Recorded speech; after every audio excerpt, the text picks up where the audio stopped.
Hey guys, welcome back to my channel.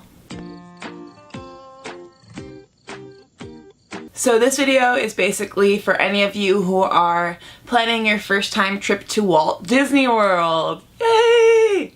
I do want to give a small disclaimer first that this video is geared a little bit more towards people who are doing solo trips. That's the one I have more experience with planning. So those are the deals that I reference a little bit more in terms of pricing and stuff like that.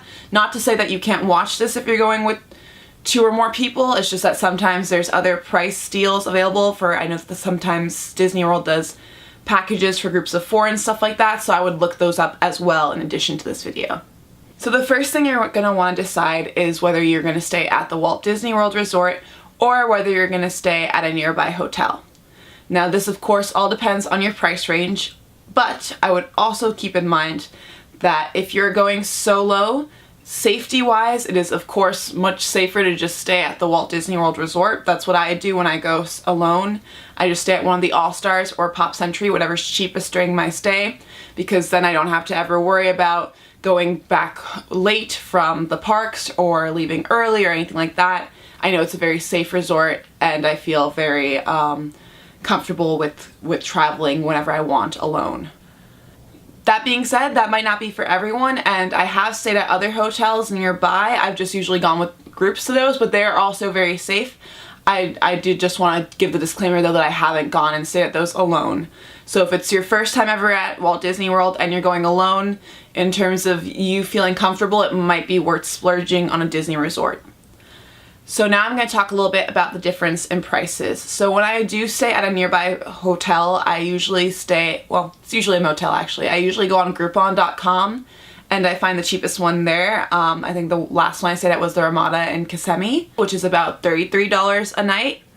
So that of course is very different compared to Walt Disney World resorts, which are usually the cheapest, depending on the time of season, can go anywhere from like $90 to $120 a night. So definitely big difference there in price. So you definitely want to keep that in mind. And the Ramada did have perfectly nice rooms. It was all very good. Wasn't hard checking in and out or anything like that.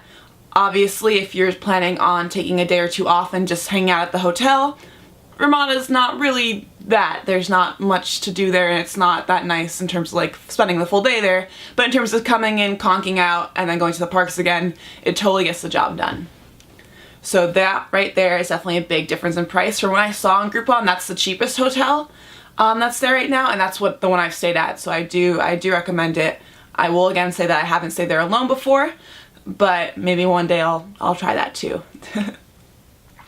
So the next thing you want to decide is whether or not you're going to rent a car. So I've never rented a car before. Usually when I go, I either go with a group of friends and we drive from Miami, so we already have a car, or I use the Magical Express. So if you're staying at the Walt Disney Resort, the nice thing is that you don't have to worry about transportation at all. They have buses to and from the parks, to and from downtown Disney, and to and from the airport.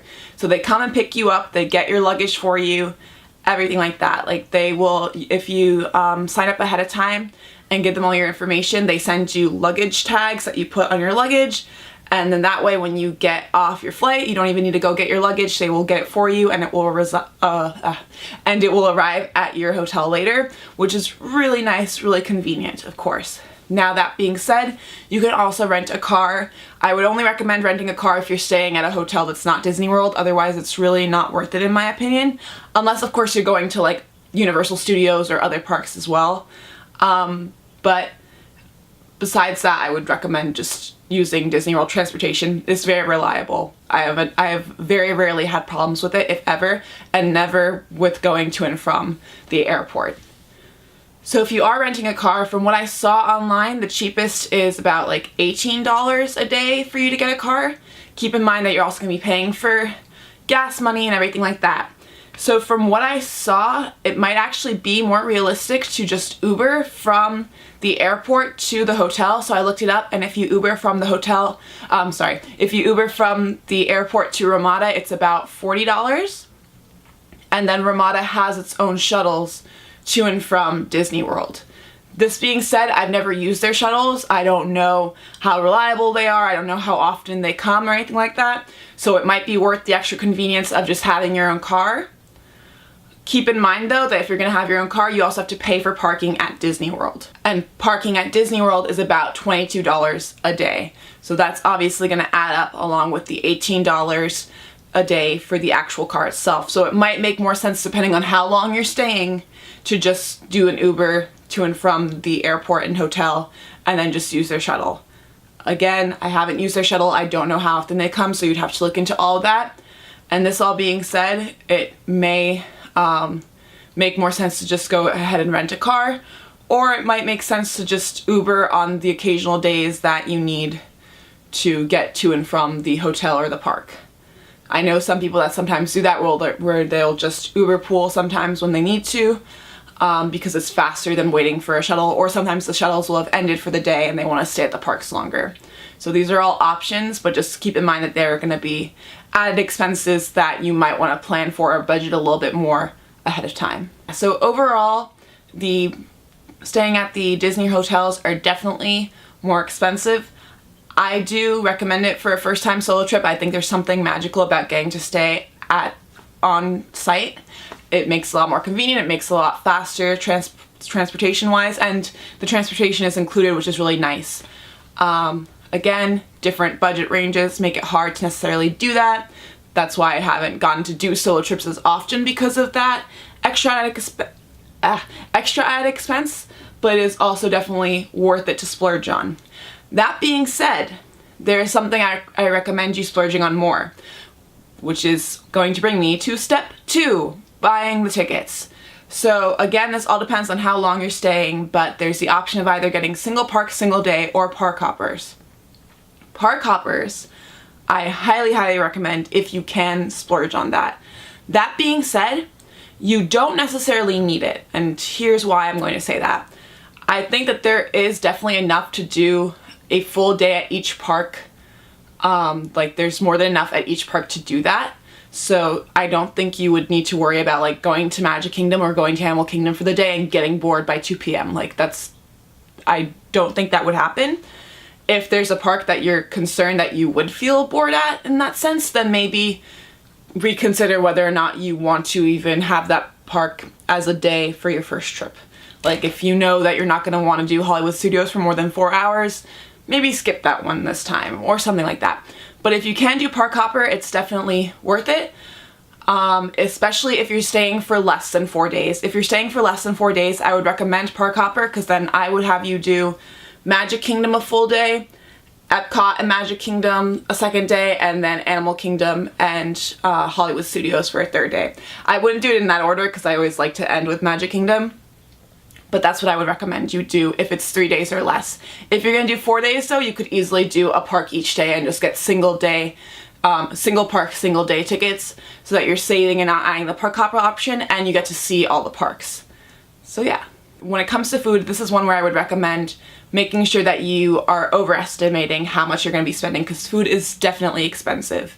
Now, if you're worried about how much you're going to be spending, I would recommend that you look up ahead of time if there's any character experiences or any sit-down restaurants that you definitely want to do, and I would do those and then just be more careful throughout the day as to other food that you're spending. So you could go to CVS or like even bring it in your luggage, honestly, and bring some granola bars, bring some bags of chips. You can bring food into the parks with you, so bring sandwiches, and maybe for the first 2 meals of the day or one meal of the day, you eat from something that you brought with you, and then you spend less money overall, but you get to spend money on really good food or food that you really want to try, because food is definitely a big part of the Walt Disney World experience. So I would recommend that if you can, try to like splurge on it.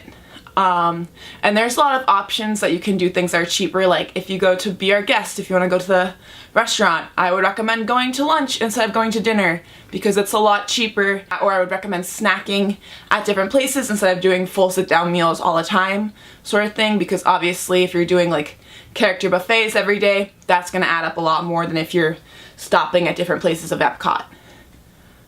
So yeah, so I would definitely recommend that.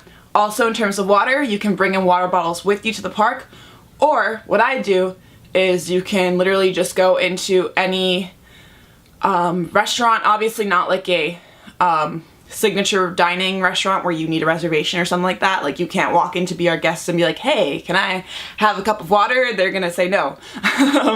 But if you go, for example, to the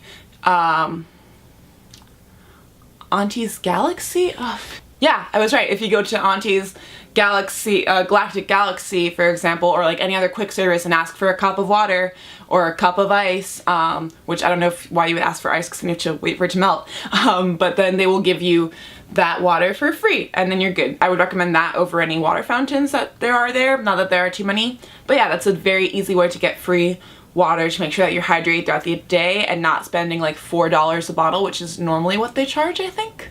So yeah, so I highly recommend that. Now I will be honest with you that most of what I've gone over already is tips that people have mentioned before in their videos, at least in terms of like how to get free water and stuff like that. Maybe not as much about being safe while going solo on your trips. However, there is one final tip that I have that I haven't really seen in videos before, which is about merchandise. If you're someone that's really into merchandise or really into like Disney stuff, like me, something I recommend you do that I've done before is research the kinds of stuff that the different parks sell. So if there's, for example, something that you see that they have at Animal Kingdom, like this cool stuffed animal that's only there, or you see that Hollywood Studios has one of those best director trophies or something like that. Basically something that's either limited edition that you really want to get, or something that's only sold at certain parks, or something that you just really want, that you saw online recently that they have, either through watching vlogs or through just researching in general. Make sure that you write that down and know where it is. And even if you know how much it is, which is great, sometimes people don't include prices though, but just make sure you plan that and budget that ahead of time. The reason why is that sometimes certain parks only have special merchandise that you can only buy at that park and you can't really find at the other parks. Not all of them though. There's a lot that, like, if you find it in Magic Kingdom, you can probably find it in Downtown Disney again. But that being said, if there's something like that that you planned ahead of time, definitely make sure that you are budgeting for that. And this way, when you get to the park and you see some random mini ears that are like $25, you think twice about buying that because you know, oh wait, like I'd rather spend my $20 on that pin that I saw online that I really want to buy. So basically this way you are not impulse buying as much and planning out what merchandise you're buying, and this way you're spending a lot less overall and buying the things you really want overall and not regretting the immediate purchases you make as soon as you get into the parks, because I've done that before where I'll go and I'll see this hat that I think is cool, and then the next day at Epcot there's a much cooler apron that I wish I had spent my money on, but now I'm not going to go through the hassle of like returning the other thing because I can't go back to the park, whatever. So yeah, so basically I would recommend planning on merchandise ahead of time, or if you don't research it ahead of time, I would just say that keep in mind that for, well, you can do two things. When you see something you really like, you can ask them if they sell it at other locations. If they are not sure, then take that as a no and buy it there if you're pretty sure that you want it. Maybe wait the whole day at the park and then buy it at the end of the day if it's still on your mind. I'd highly recommend that because then you're also not carrying around whatever it is.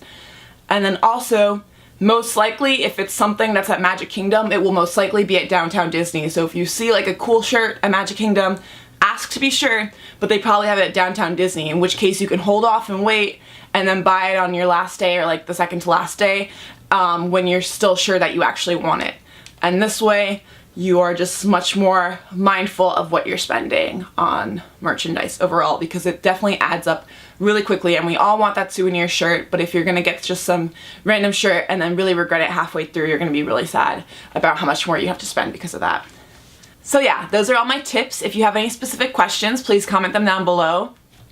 If you would also like to see a video on what you should definitely try at each park, like what food I recommend for each park and what rides I recommend you definitely do for each park, comment below and I can make another video on that, on must-sees or the must-dos.